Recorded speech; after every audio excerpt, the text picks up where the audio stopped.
नमस्ते स्टूडेंट्स। तो आज के हमारे ऑनलाइन क्लास में आपका स्वागत है। आज हम लेकर आए हैं क्लास 12 के चैप्टर 2 इलेक्ट्रोकेमिस्ट्री वैद्युत रसायन के गैल्वेनी सेल की गैल्वेनी सेल क्या है। तो अक्सर यहाँ पे आपको कन्फ्यूजन होता है कि आप इससे जुड़े आपके दो टॉपिक आते हैं, गैल्वेनी सेल भी आता है, डेनियल सेल भी आता है, साथ में हमारे अन्य सेल भी आता है। तो इनमें डिफरेंस क्या है, ये गैल्वेनी सेल है क्या? कुछ नहीं है, बिल्कुल आसान है। आप उसमें बिल्कुल कन्फ्यूजन ना करें। गैल्वेनी सेल और डेनियल सेल है दोनों एक ही चीज़ें, बस डिफरेंस ये है कि सबसे पहले इसका प्रारूपिक मॉडल मीन जो हमारा वैद्युत रसायनिक सेल कार्य करता है उस सिद्धांत को गैल्वेनी ने दिया, इसलिए इसे गैल्वेनी सेल कहा जाता है। तो सबसे पहले सिद्धांत इसका गैल्वेनी ने दिया, इसलिए इसका नाम गैल्वेनी सेल या इसे हम वोल्टाइक सेल भी कहते हैं। जिसका मुख्य उद्देश्य क्या होता है कि रासायनिक ऊर्जा से हम वैद्युत ऊर्जा प्राप्त करें। रासायनिक ऊर्जा से वैद्युत ऊर्जा हम किस प्रकार प्राप्त कर सकते हैं, इसका मॉडल गैल्वेनी ने प्रस्तुत किया, इसलिए इसे गैल्वेनी सेल कहा जाता है। अब डेनियल सेल इसके अंदर आएगा, राइट, अर्थात डेनियल सेल हमारा गैल्वेनी सेल के अंदर आता है, निहित है। तो आप यहाँ पे अगर डेनियल सेल एग्जाम्पल अच्छे से याद है तो उसे भी गैल्वेनी सेल में आप बता सकते हैं। तो डेनियल सेल अलग नहीं है गैल्वेनी सेल से, गैल्वेनी सेल के अंतर्गत ही हमारा डेनियल सेल आता है। साथ में हमारे अन्य कोई सेल जिसमें हम मरकरी सेल या फिर एसिड अम्ल बैटरी जो लेड एसिड की बैटरी है वो भी हमारी गैल्वेनी सेल के अंतर्गत ही आएंगी। जिसका मुख्य उद्देश्य होता है रासायनिक ऊर्जा को हम किस प्रकार वैद्युत ऊर्जा में प्राप्त कर सकते हैं, क्योंकि अंदर इसमें रासायनिक अभिक्रिया होती है और उसके फलस्वरूप हमें वैद्युत ऊर्जा प्राप्त होती है। तो आइए उसी को समझाते हैं, देखते हैं किस प्रकार रासायनिक ऊर्जा से वैद्युत ऊर्जा हमें प्राप्त होती है। तो गैल्वेनी सेल का जो मॉडल है उसे हमारे देखिए हम बात करें, यहाँ पे दो इलेक्ट्रोड होते हैं, एक एनोड होता है, एक कैथोड होता है, राइट। ये हमारा एनोड है और ये हमारा क्या है, कैथोड है, ठीक है। तो यहाँ पे गैल्वेनी ने कहा कि अगर हम कोई दो अलग अलग धातुएं लेंगे तो उनके मध्य एक मानक अपचयन विभव होगा। मानक अपचयन विभव जिसे हाइड्रोजन के सापेक्ष करके निकाला जाता है, जिसे हमने हाइड्रोजन को स्टैंडर्ड माना है, उसके सापेक्ष किसी भी धातु का कितना विभव उत्पन्न होता है। तो गैल्वेनी ने कहा अगर हम दो अलग अलग धातुओं को उनके धातु लवण के विलयन में रखें, जैसे अगर डेनियल सेल की बात की जाए तो यहाँ पे जिंक की छड़ को जिंक सल्फेट के विलयन में रखा गया और कापर की छड़ को कापर सल्फेट के विलयन में तो रखें, और उनको हम किसी अर्धपारगम्य झिल्ली या फिर लवण सेतु से जोड़ दें, इससे उनमें आवेशों का स्थानांतरण हो लेकिन विलयन का आदान प्रदान न हो। तो उनके मध्य एक विभव उत्पन्न होता है। उनके मध्य क्या उत्पन्न होता है, एक विभव या वैद्युत ऊर्जा उत्पन्न होती है। इसको ही गैल्वेनी सेल कहा गया, जिसको डेनियल सेल के माध्यम से आप आसानी से समझ सकते हैं। तो बात की जाती है यहाँ पे जैसे डेनियल सेल की, तो आइए देखते हैं। तो ये हमारा डेनियल सेल का एक मॉडल बना है। ये हमारा दो हमारे इलेक्ट्रोड हैं। ये हमने जिंक इलेक्ट्रोड लिया है जो कि हमारा एनोड की भांति व्यवहार कर रहा है, और ये कापर इलेक्ट्रोड है जो हमारा कैथोड की भांति व्यवहार कर रहा है। इसे हम ई बायां लेफ्ट हैंड एंड ई दायां राइट हैंड भी कहते हैं। तो लेफ्ट राइट का कॉम्बिनेशन ये है, ये हमारा बायां है और ये हमारा दायां है। तो आप एनसीईआरटी बुक में ई बायां और ई दायां कह कर भी संबोधित किया गया। आप इसे ई बायां है ये हमारा, राइट। ई बायां में यहाँ पे जो इलेक्ट्रिक एनर्जी मिल रही है, वोल्ट मिल रहा है, विभवांतर मिल रहा है, वो बायां से है, और ये हमारा क्या है, ई दायां, ठीक है। और इनको जोड़ने पे जो विभव प्राप्त होगा उसे हम क्या कहेंगे, ई सेल या इसे हम वैद्युत वाहक बल बोलते हैं, इलेक्ट्रोमोटिव फोर्स। ई सेल बराबर ई दायां माइनस ई बायां, राइट। तो इस प्रकार हमें विभवांतर प्राप्त होता है।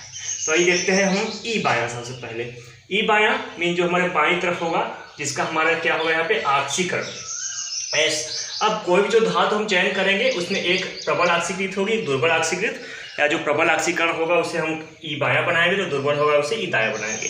या दूसरी भाषा में एक का ऑक्सीकरण होगा, दूसरे का क्या होगा, अपचयन होगा, और दोनों अभिक्रियाएं हमारी साथ साथ चलेंगी। ऑक्सीकरण और अपचयन दोनों यहाँ पे साथ साथ होगा, और इसी रेडॉक्स युग्म के फलस्वरूप एक वैद्युत वाहक बल उत्पन्न होता है, ठीक है। और इसी वैद्युत वाहक बल को क्या हम वैद्युत ऊर्जा के रूप में उपयोग करते हैं। अब जैसे जैसे लवण की सांद्रता घटेगी, इस वैद्युत ऊर्जा की मात्रा क्या होगी, घटेगी। जैसे जो पुराने सेल्स आपके हो जाते हैं उनसे निकलने वाला वैद्युत वाहक बल या वोल्ट या विभवांतर की क्या होता है, वो कम हो जाता है। वो इसलिए क्योंकि उसके अंदर रासायनिक ऊर्जा की गति क्या होगी, रासायनिक अभिक्रिया धीरे धीरे होने लगी। तो कुछ इस प्रकार देखते हैं। तो हमारा यहाँ पे जो बायां है, हमने यहाँ पे जिंक लिया है जो डेनियल सेल में लिया जाता है। जिंक की छड़ को जिंक सल्फेट के विलयन, ये एक पात्र है उसमें जिंक सल्फेट है, जिंक सल्फेट के विलयन में जिंक की छड़ को डाला गया है, और कापर सल्फेट के विलयन में कापर को डाला गया है। ये कापर सल्फेट का विलयन है, कापर की छड़ जो कि हमारा कैथोड या पॉजिटिव या धनायन की भांति व्यवहार कर रही है, कैथोड है ये, और ये हमारा क्या है, एनोड है। ये क्या है, एनोड है, ऋणायन, और ये हमारा क्या है, कैथोड दैट इज पॉजिटिव या धनायन। तो कॉपर यहाँ पे कैथोड है और ये एनोड हमारा क्या है, जिंक। तो जिंक का यहाँ पे ऑक्सीकरण हो रहा है, ऑक्सीकरण से अर्थात इलेक्ट्रॉन त्यागने की प्रक्रिया। तो जो जिंक की छड़ है और इन दोनों को हमने एक लवण सेतु, इस सेतु को क्या बोलते हैं हम, साल्ट ब्रिज या लवण सेतु बोलते हैं। तो ये साल्ट ब्रिज है हमारा, जिसमें सामान्यतः हम कह सकते हैं कि NaCl या KCl कोई लवण भरा गया है, जिससे आवेशों का स्थानांतरण एक तरफ से दूसरी तरफ हो रहा है। तो जब यह अभिक्रिया प्रारंभ हुई और लवण से उससे हमने इसको जोड़ दिया, तो जिंक की छड़ का ऑक्सीकरण होगा, अर्थात जिंक हमारा 2 धनायन बनाएगा और 2 इलेक्ट्रॉनों को मुक्त करेगा। अब जब जिंक ने 2 धनायन बनाया तो यह 2 धनायन जिंक की छड़ से विलयन में चले जाएंगे। यह 2 धनायन कहाँ जाएंगे, जिंक की छड़ से विलयन में गए। तो जिंक की छड़ से 2 धनायन विलयन में चले गए, साथ में इलेक्ट्रॉन, ये यहाँ पे इलेक्ट्रॉनों की दिशा दर्शाया है, और इलेक्ट्रॉन हमारे बाहर निकल गए, राइट। इलेक्ट्रॉन बाहर निकल गए, जिससे हमें क्या प्राप्त होगी, वैद्युत ऊर्जा। अब इलेक्ट्रॉन बाहर की तरफ गति करेंगे और जिंक 2 धनायन विलयन की तरफ गति करेगा। आइए देखते हैं इस तरफ। अब यह इलेक्ट्रॉन हमारे बाहर निकले और कॉपर की छड़ पर आए, राइट। अब कॉपर का हमारा क्या होगा, अपचयन होगा। तो कॉपर की छड़ से इलेक्ट्रॉन हमारे विलयन में आए, राइट। ये देख पा रहे हैं हमारे कॉपर की छड़ से इलेक्ट्रॉन कहाँ है, विलयन में आए, जहां पर अब इस कॉपर पे इलेक्ट्रॉन की अधिकता होने से कॉपर 2 धनायन जो विलयन में है, कॉपर 2 धनायन यहाँ पे क्या है, विलयन में है, वह इलेक्ट्रॉन से क्रिया करके कॉपर में बदल जा रहे हैं। मीन यहाँ पे इसका अपचयन हो रहा है और कॉपर 2 धनायन के इलेक्ट्रॉन कॉपर में बदल रहे हैं, अर्थात कॉपर की छड़ पे कॉपर की मात्रा बढ़ेगी और जिंक की छड़ पे जिंक की मात्रा घटेगी। तो हम कह सकते हैं अभिक्रिया तब तक होती रहेगी जब तक इस विलयन में क्या है, कॉपर 2 धनायन, कॉपर सल्फेट के विलयन में कॉपर की सांद्रता समय के साथ घटेगी। कॉपर सल्फेट विलयन में कॉपर की सांद्रता समय के साथ घटेगी और जिंक सल्फेट विलयन में जिंक की सांद्रता समय के साथ बढ़ेगी, राइट। तो इस प्रोसेस के दौरान क्या उत्पन्न होगा, वैद्युत ऊर्जा। अब यह प्रक्रिया तब तक चलती रहेगी जब तक कॉपर सल्फेट के विलयन में क्या हो, कॉपर की सांद्रता हो, या दूसरी भाषा में इस विलयन में हमारे जिंक की धनायन की सांद्रता बढ़ रही हो। अगर इन दोनों की सांद्रता एक साम्य अवस्था में पहुंच जाए कि अब ना ही हमारी जिंक की सांद्रता बढ़ रही है, जिंक 2 धनायन की, ना ही कॉपर की सांद्रता घट रही है, तो इनके मध्य विभवांतर शून्य हो जाएगा, अर्थात कोई वैद्युत ऊर्जा उत्पन्न नहीं होगी। और आयनों के इलेक्ट्रॉन और आयनों का स्थानांतरण हमारे साल्ट ब्रिज से इस विलयन से इस विलयन में होता रहेगा। तो यह प्रक्रिया पूरी क्या कहलाती है, हमारी गैल्वेनिक सेल। और इसका एक गैल्वेनिक सेल का प्रारूपिक मॉडल दिया है, जिसमें हमारी 2 अर्ध सेल अभिक्रियाएं होंगी, एक ऑक्सीकरण अभिक्रिया, इसे हम ऑक्सीकरण अर्ध सेल बोलेंगे। जिंक, हमारा जिंक 2 धनायन बना रहा है, साथ में 2 इलेक्ट्रॉन मुक्त कर रहा है, और साथ में हमारी अपचयन अर्ध सेल अभिक्रिया, कॉपर 2 धनायन प्लस 2e 2 इलेक्ट्रॉन ग्रहण करके कॉपर में बदल रहा है, और इन दोनों को जोड़कर इस पूर्ण सेल अभिक्रिया में ये बदल जाते हैं। ये दोनों जुड़कर हमारे किस में बदल जाते हैं, पूर्ण सेल अभिक्रिया में। साथ में इनसे एक वैद्युत वाहक बल उत्पन्न होता है, इसे हम ई सेल कहते हैं। ई सेल बराबर ई दायां माइनस ई बायां। ई दायां की वैल्यू आप मानक अपचयन विभव में इसको पढ़ेंगे कि जिंक की हमारी वैल्यू कितनी, जैसे कि इस सेल का जो मानक कुल सेल विभव आता है वो 1.1 वोल्ट है।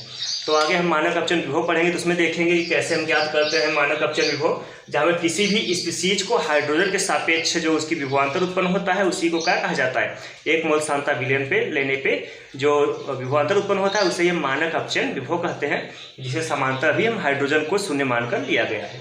तो यहाँ से आप समझ सकते हैं गैल्वेनिक सेल क्या है। तो आइए एक बार पुनः लेते हैं वापस कि हमारा गैल्वेनिक सेल क्या है। तो गैल्वेनिक सेल एक प्रारूपिक मॉडल है जिसके अंतर्गत हमारे सारे वैद्युत रासायनिक सेल आते हैं, जिनसे हम रासायनिक ऊर्जा को वैद्युत ऊर्जा में बदलते हैं। डैनियल सेल भी गैल्वेनिक सेल का एक एग्जाम्पल है, राइट। और साथ में इसके अलावा हमारे लेड बैटरियाँ हैं, वो भी इसी का एग्जाम्पल है। लिथियम आयन बैटरियाँ हैं, वो भी इसी का एग्जाम्पल है। तो सारी सेल जिसमें रासायनिक ऊर्जा को हम वैद्युत ऊर्जा में बदलते हैं उन्हें हम गैल्वेनिक सेल कह सकते हैं।